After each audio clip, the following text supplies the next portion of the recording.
Yeah, that's the big question of the offseason. Will Romo stay or go? Ed Werder, Darren Woodson with us now. Ed, I want to start with you. What's the latest on the status of Tony Romo?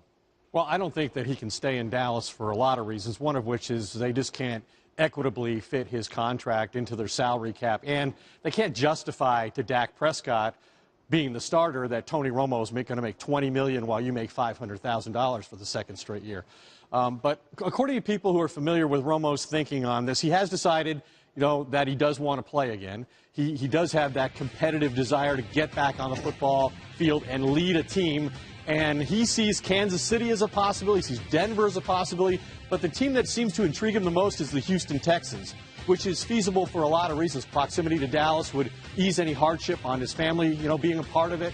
Obviously, they're a great defensive team that has a lot of offensive skill position weaponry that he could use. But he is, viewed as a short-term solution, a potential injury risk, because he's only played 5 of the last 32 games that the Cowboys have been on the field. He's only thrown 125 regular season passes since the 2014 season. So this will be a move for whoever makes it that comes with a significant amount of risk, and probably going to have to accept a contract that doesn't have a huge base salary. He's probably going to have to do what Peyton Manning did and play largely for incentives. How would Houston make that work, though? Well, they're going to have to eat, Brock Osweiler's contract, $37 million guaranteed for another year. But they do have a significant amount of financial flexibility under the cap. It wouldn't be comfortable to accommodate 2 quarterbacks, but if Romo plays for primarily incentives, then it doesn't get the whole thing out of whack in the way that it does in Dallas. That's Darren Woodson money right there. That's a lot of money. He's just throwing around money.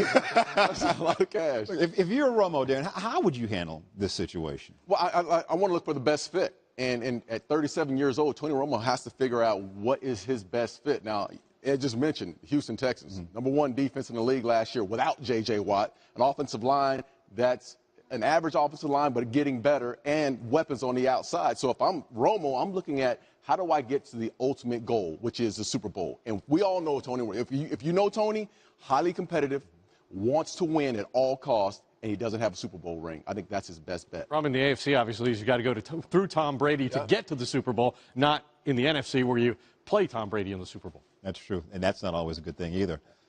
Yeah, for some teams. Even when you have him beat, it seems like you don't win the game. That's true. Yes. Exactly. You guys stick around. We're going to have a little fun with you in a minute, but first,